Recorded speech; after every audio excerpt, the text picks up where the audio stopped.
G'day there guys, it's your Aussie hubby Marky, and welcome back to another episode of r/relationship advice. I do hope you enjoy today's bloody good stories, and with that said, I want you to sit back, relax, chuck a prawn to the barbie, let's get right into it. Cheers. Am I the asshole here because my girlfriend wants to take her ex-husband to her work Christmas party? I, 35 male, have been with my girlfriend, 44 female, for 9 months.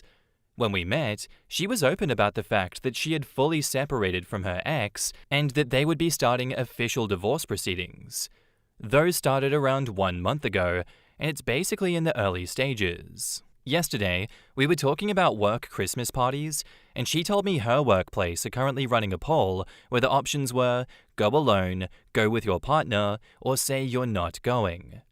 When I asked what she was thinking of doing, she said she needed to talk to her ex-husband about it because she was going to take him if that option won, because she didn't want to go and sit alone while everyone else was there with their spouses. Obviously, I reacted pretty badly to this. She said she couldn't bring me because nobody there knew about me/us. She had started her job about 3 months before we met, and everyone there was basically under the impression that she was still married, as that's how things had been when she joined, and she didn't like lots of people knowing her business, separating, divorce, etc. So she just went along with it. She said that bringing me would therefore be weird, and she temporarily wanted everything to still quote-unquote look normal by bringing him. I questioned why she would need to go and pretend to essentially strangers. She could easily just go on her own instead, and she told me that I didn't understand how difficult it was for her. She told me I was making it all about me by asking to be prioritized. In my eyes, it was just consideration, that I was acting irrational and being jealous, and that she didn't have to run any of her decisions by me. She then started crying, hung up on me, and texted me to say that she wanted space for a few hours. But she hasn't been in touch since, and that was 24 hours ago. I haven't reached out because I feel like I haven't done anything wrong. I feel really horrible about her wanting to take him along so easily because it felt like she has not considered my feelings about it. We didn't have a conversation about it, she just told me, and so to me, it feels a little disrespectful to me and our relationship. I know we've not been together long either, so maybe I have no right to be involved in her decisions, but I would expect to at least have a conversation about that because that decision does directly affect us.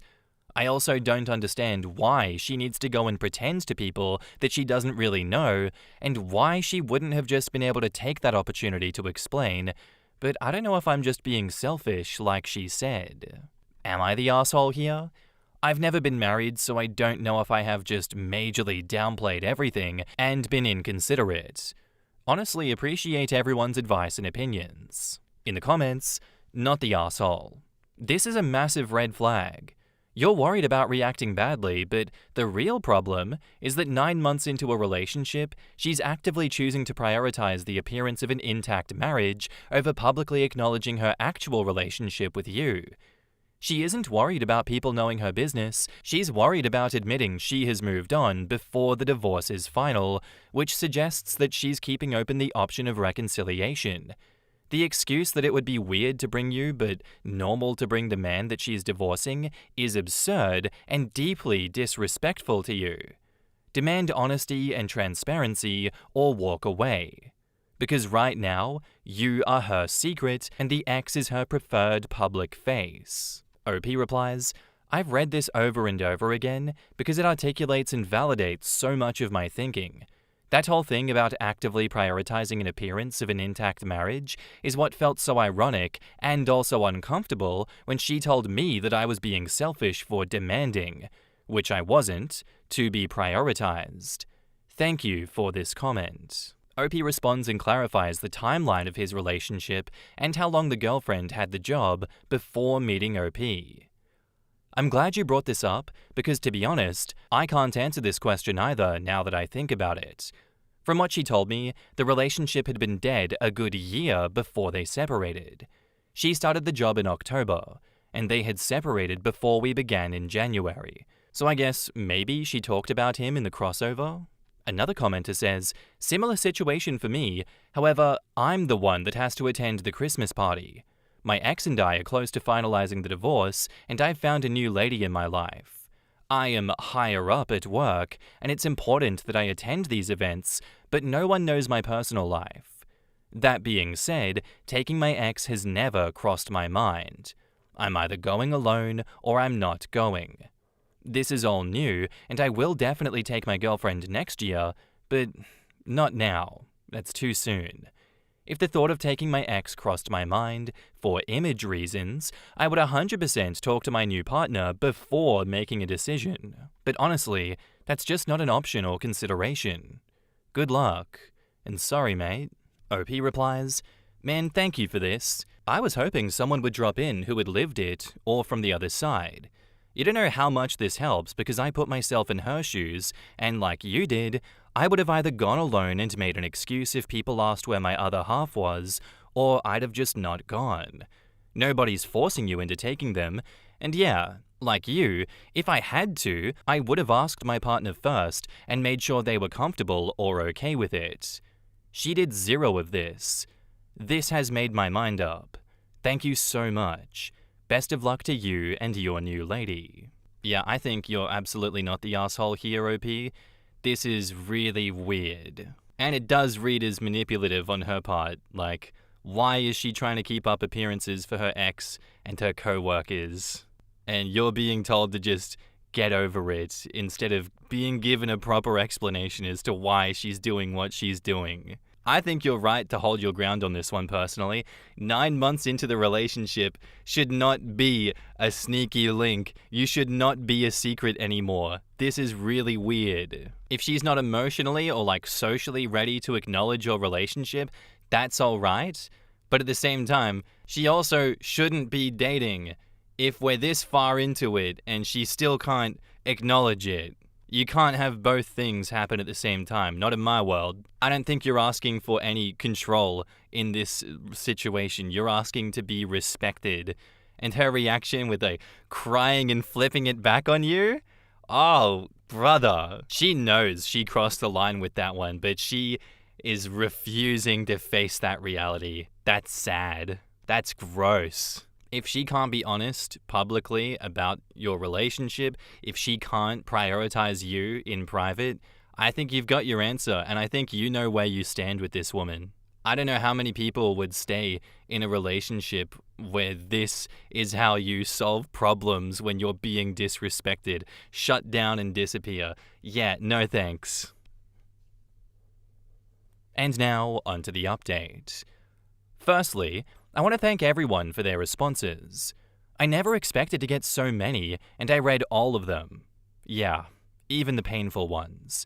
There were some great pieces of advice, perspective, and wisdom, so I really appreciate everyone's comments.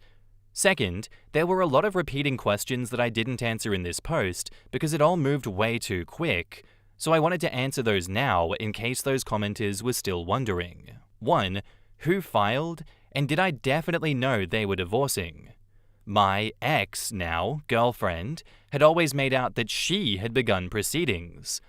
Honestly, I don't know for definite that they are, but she did have a few meetings with a lawyer when I was with her, and she had moved into her own place in March, so to me, all the signs pointed that way, but of course it may not have been the truth. 2. Why would her ex but not ex-husband agree to go? This is a solid question, and if I'm honest from what she told me about him, I genuinely don't think he would have. One of the reasons that she gave for their marriage collapsing was that he became more antisocial and more introverted and stopped wanting to go anywhere and do anything with her. I think that's why it felt worse, because if she was telling the truth about him, she was willing to take someone who had previously, on multiple occasions, said he didn't want to go and do things. If I'm honest on reflection, I think this is an example of her refusing to face reality and clinging on to her old identity. Thank you so much to the commenters who gave me this insight. She just thought that he'd agree because previously he probably always begrudgingly has, and she hadn't appreciated or logically thought about the weight of what she would be asking.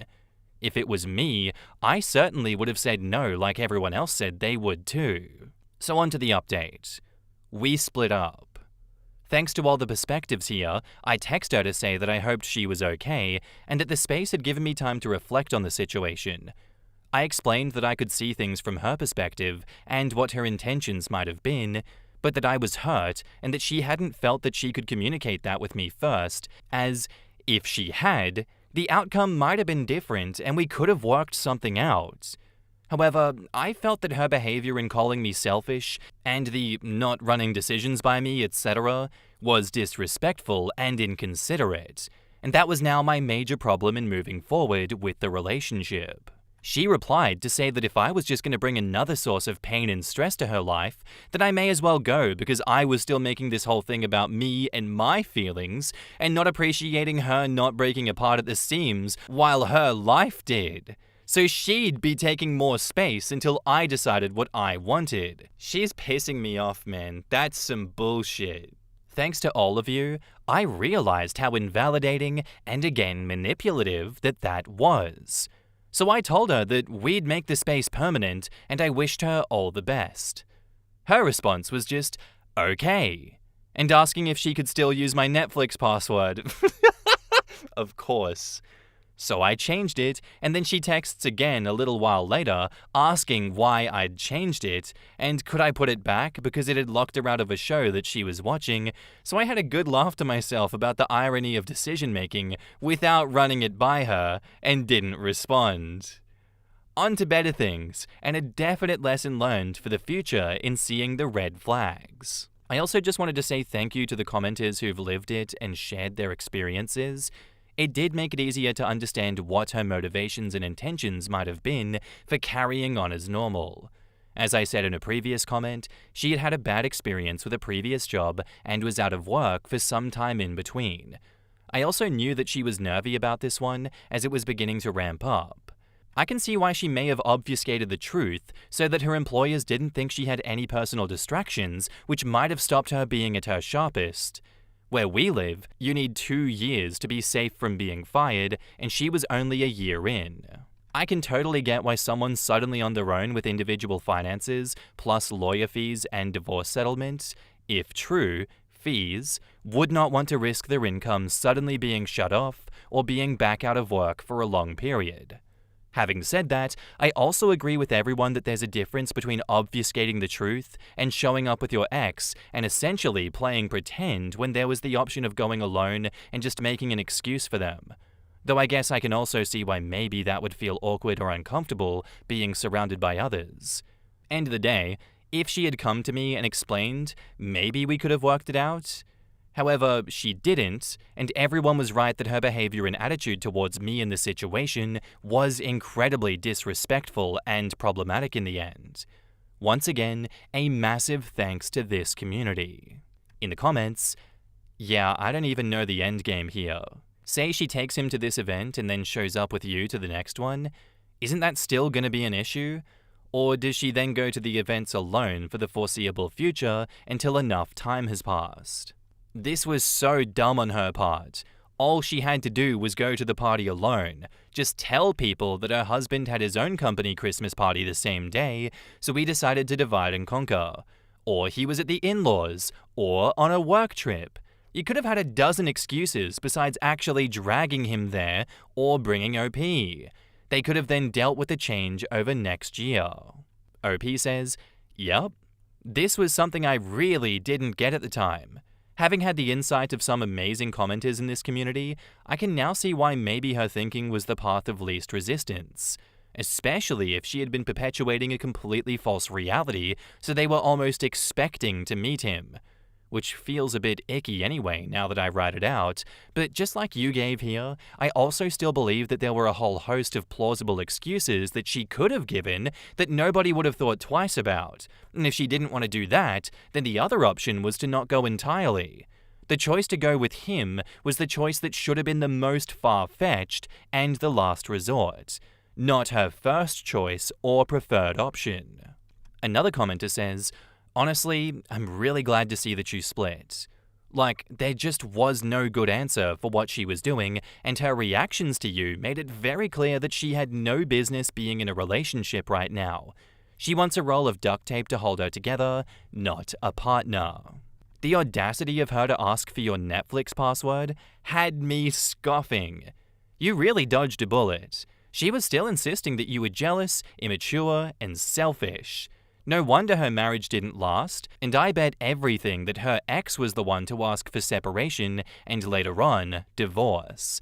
Just from how she described him and the way that he goes along with what she wants, leads me to believe that she pushed him to do things that he didn't want to do just to keep up images. And you know what, OP, I say good on you for handling that so calmly and with so much clarity.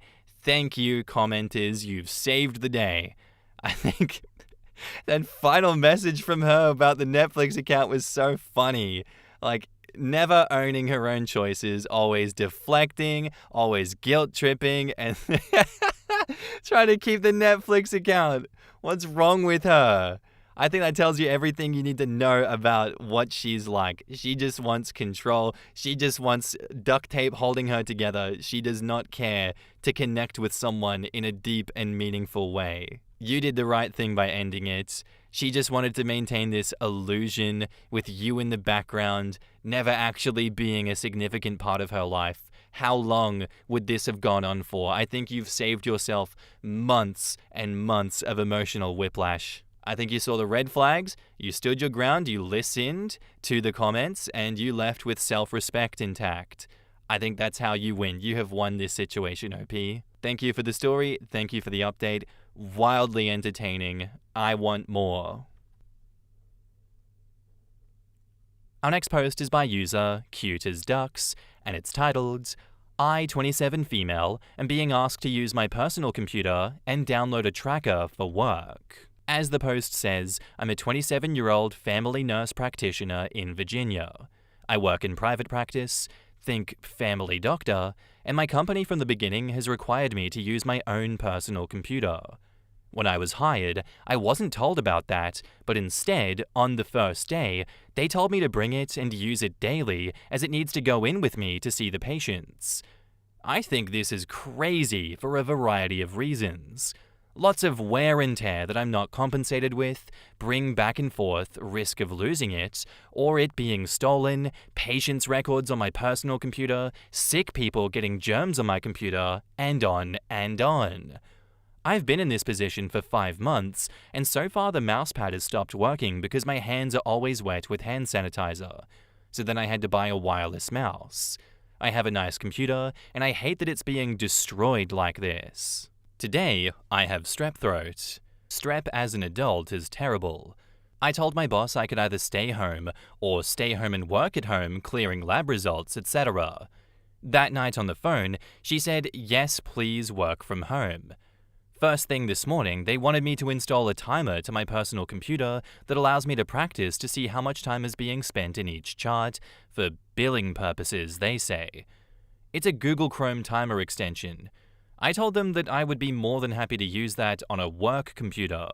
We have a few desktops, but I was not comfortable downloading a timer on my home computer.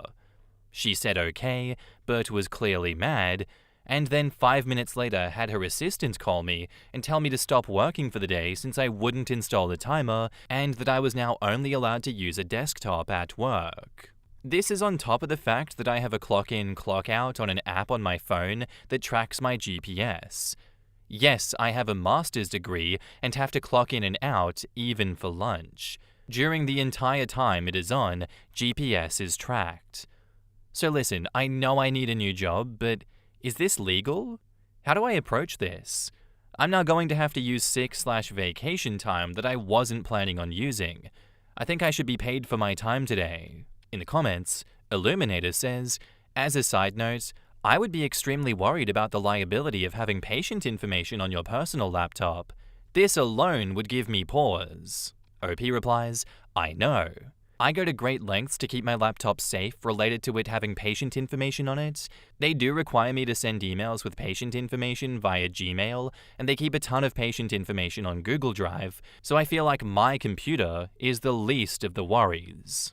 Gelling replies, former HIPAA security office here to warn you that HIPAA is not only the responsibility of the practice, but also your responsibility. Not only are you responsible, but you can personally be fined for violations.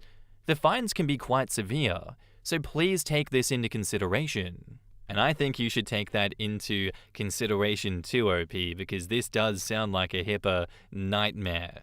I think they're putting you at serious legal and professional risk, are they not? Like, if there's a data breach of any sort, could you not lose your license for allowing their data to be exposed on your computer? How is it legal for them to force you to use your own laptop for everything going on in that place? I mean, it also kind of feels unethical as well, doesn't it? I don't think you're overreacting at all. I think they're forcing you to use your personal property, which is a big no-no, especially when it comes to records like this. They're violating privacy laws for sure. And if they're not, I'd be really surprised. And the way they're trying to force you to download that timer, that is icky as well. I feel like that should not be happening. I think it's good for you to bring this up and ask for advice though, because I hope it doesn't blow up in your face that this has been going on so long. And now, onto the update. Shitty employers get a nice surprise after I leave. Okay, so I worked for a small family doctor's office, which was my first job out of school. I always wanted to do right by my patients. All these employers wanted to do was make money. No concern for employees, who dropped like flies, and patients, who were constantly mad. Instead of actually caring about the patient's concerns, they spent more time micromanaging staff, to the point where they even put timers on our computers and a GPS app on our phones that functioned as a punch clock. They even had managers monitor security cameras to make sure everyone was slaving away. None of us had workspaces, and doing simple things like taking a break or listening to music were not allowed. Clearly, if we had time to be human, we couldn't possibly be working hard enough. The owners would never spend money. They didn't buy paper towels, our bathrooms didn't have soap, we didn't have water or even cups, there was no coffee or break room. People ate their lunch in their cars alone because there was no space or utensils.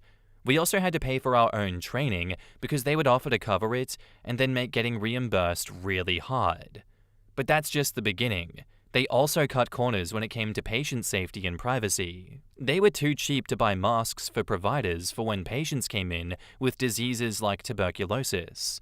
When I asked about this, they told me I was being a baby.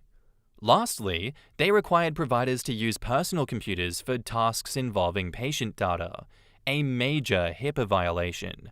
Once again, they told me I was wrong when I brought it up. By the way, these are the same personal computers that they put timers on. Now for the fun part. One of the owner's favorite employees was pregnant. The owner wanted to have a party for her, but spend no money. How would they do it? Well, they knew that I had a good relationship with pharmaceutical reps, and it just so happened that I had one coming on that Monday. The baby shower was scheduled for Friday. Now, the pharmaceutical reps usually brought lunch for everyone and taught us about the newest drug. They also brought samples and coupons for the patients. So, cheap owners had a grand plan. Move the baby shower to Monday so that the pharmaceutical rep brings lunch for everyone and they won't have to buy it. They even told me to switch the orders from my usual Chick-fil-A to some fancy vegetarian restaurant because they were vegetarian. I ended up quitting one day before. The drug rep called my cell phone and asked about the lunch. He knew it was a baby shower and thought it was weird. I agreed and cancelled the lunch. I did not tell the owners.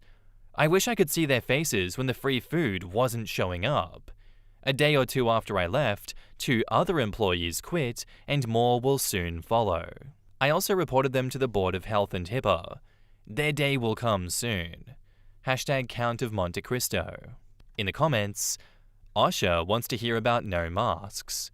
And OP says, interestingly enough, Osha was very bothered by no soap/no hand towels. Osha said that masks were not their area and send me to Health and Human Services. The Osha guy was really great though. He called me and got me hooked up to all the right places. He said he called my employer, but they never made any changes. Fair enough, OP. I'm glad that everything resolved itself. That is not how I was expecting this one to go down. But life finds a way when it comes to things like this. So let's go. Congratulations on getting the hell out of there. Thank you for the story and thank you for the update. Our next post is by user Stolen Ideas, and it's titled, "Would I be the asshole if I sue my sister-in-law for stealing my book and making a huge profit from it? I, 24 female, write as a hobby, and I like sharing my short stories with my small following.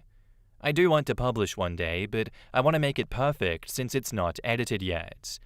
The unfinished book we're talking about came from an idea that I started to build when I was in middle school. I just finished it last year, but because of the virus, I was forced to put that project aside to ensure steady employment with my day job. My brother and sister-in-law came to visit me to introduce their baby daughter about 6 months ago. Sister-in-law just thrusted her baby into my arms, even though I lack even the barest knowledge on how to hold a baby. The baby was fussy, and my brother helped calm her down while sister-in-law said she wanted to use the bathroom to pump breast milk.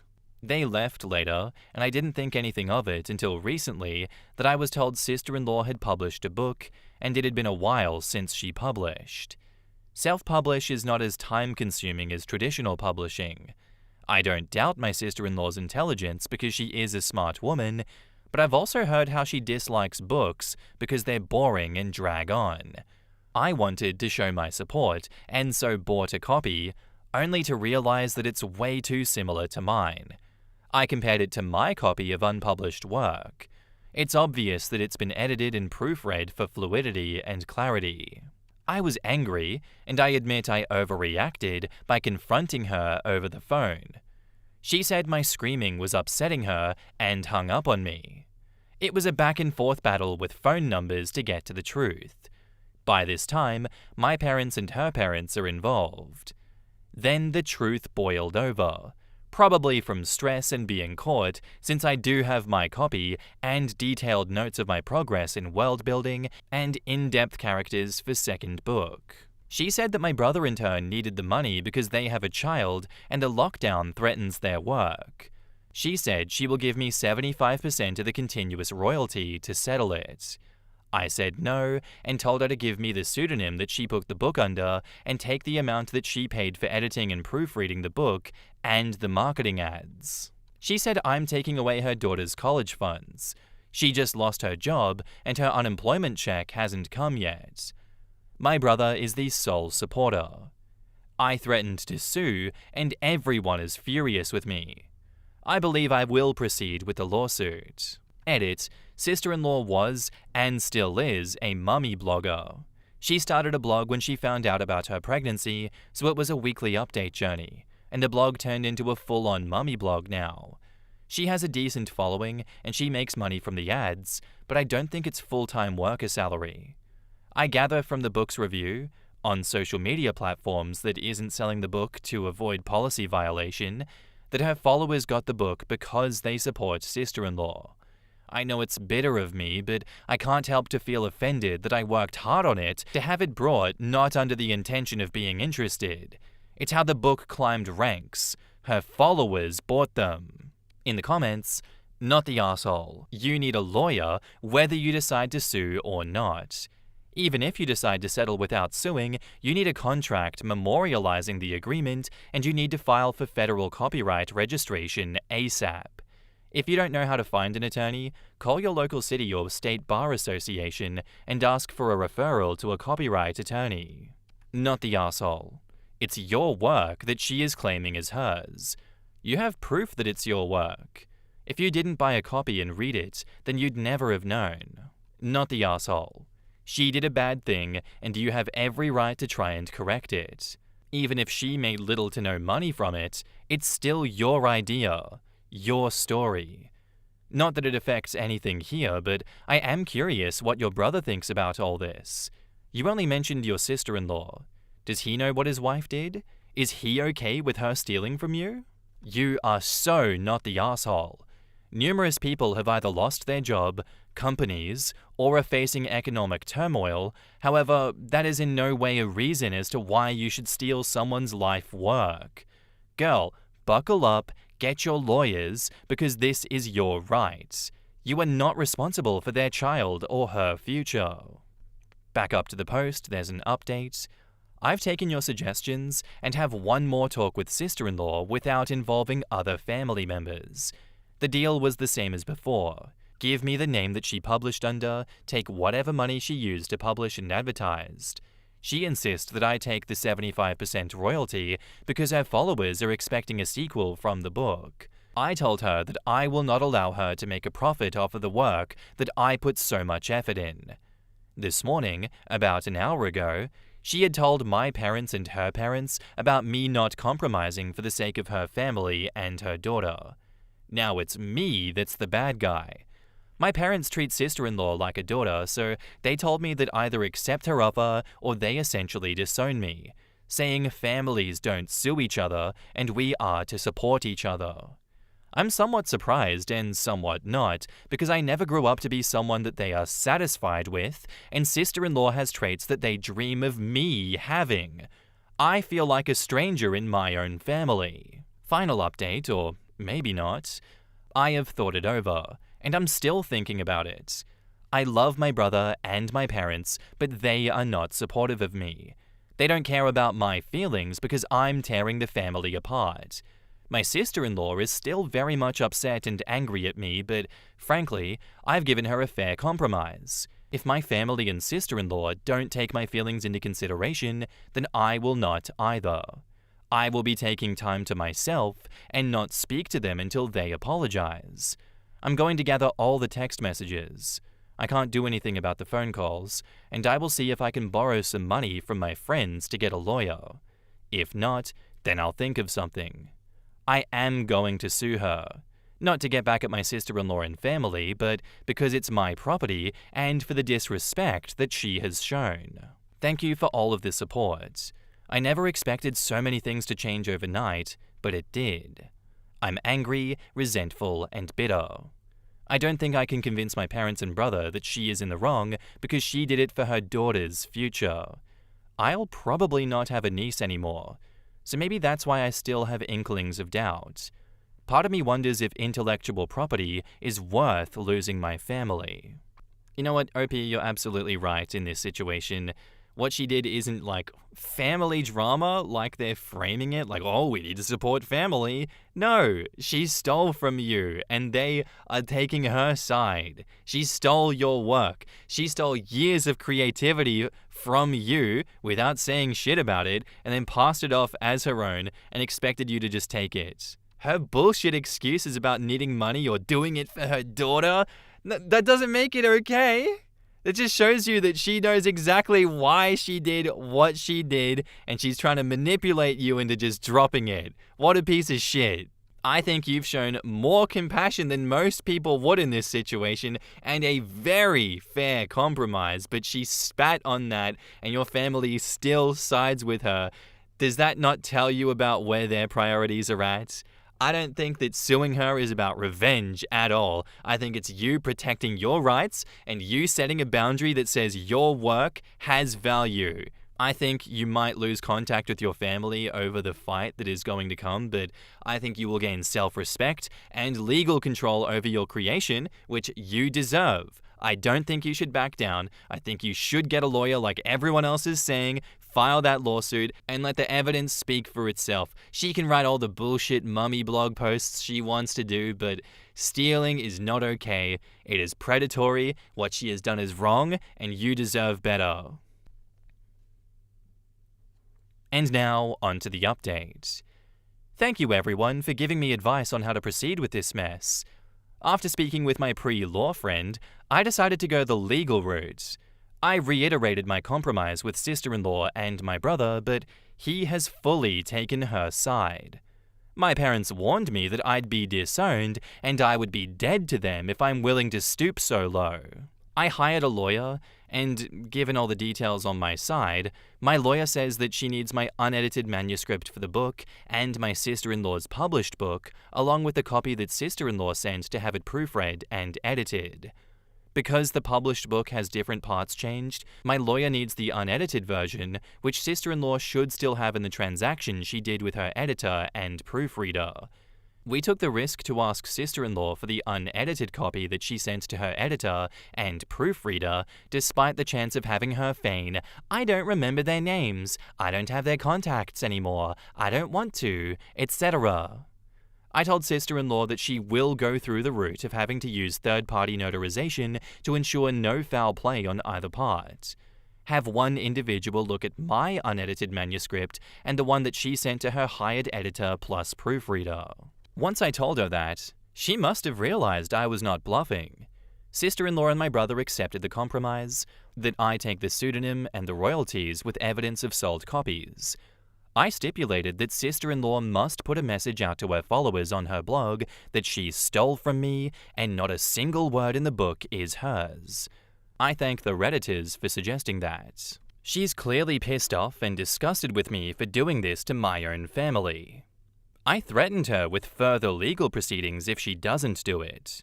No lawsuit happened, but I'm glad I got a professional option just in case. As words got back to my parents of what I did, they said, "How dare I get lawyers to punish sister-in-law, because her bloggers will surely lose trust in her and future revenue."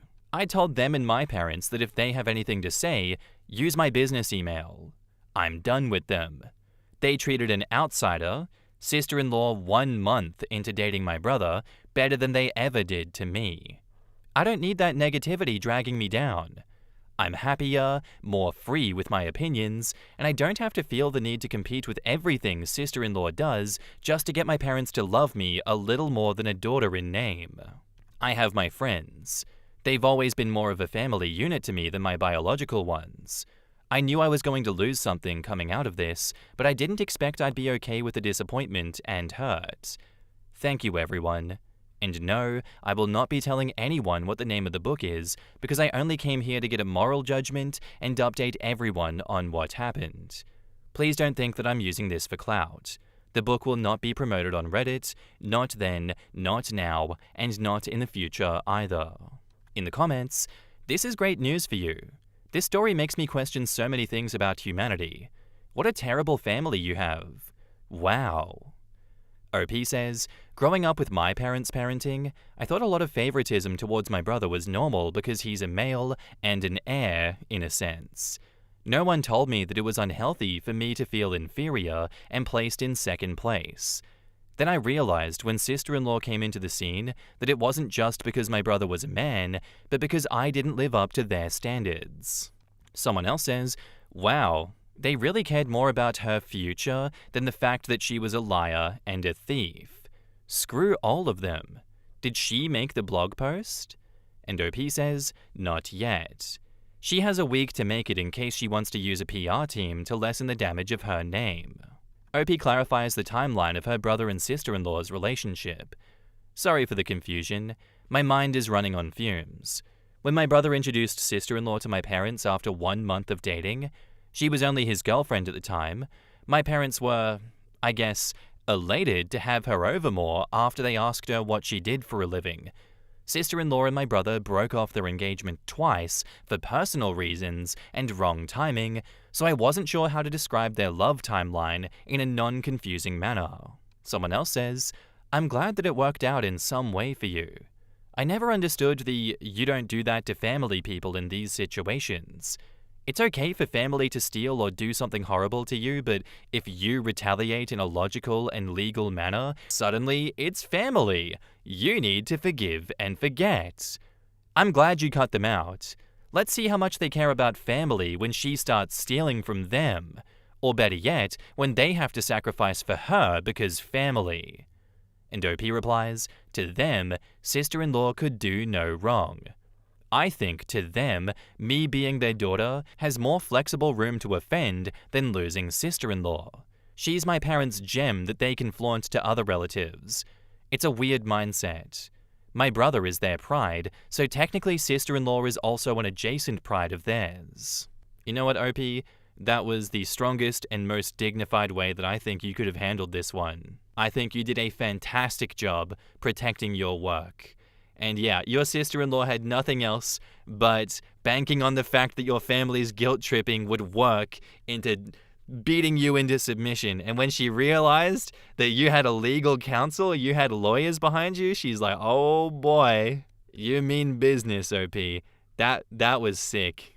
And yeah, as you've described here in detail, your parents' reaction to this entire situation just doubles down. It confirms what you already knew about their feelings towards you and their feelings towards sister-in-law. They just like her more than you.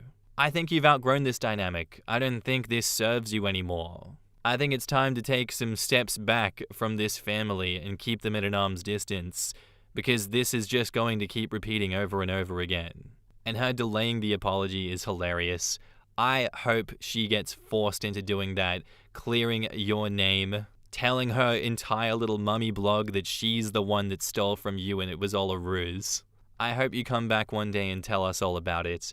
That would be amazing. But regardless, thank you for the post and thank you for your update. I really appreciate it. Anyway, guys, that's where I'm going to end today's episode. I do hope you enjoyed. If you did, let me know what you thought of it in the comments down below, and I'll see you in the next one. Bye.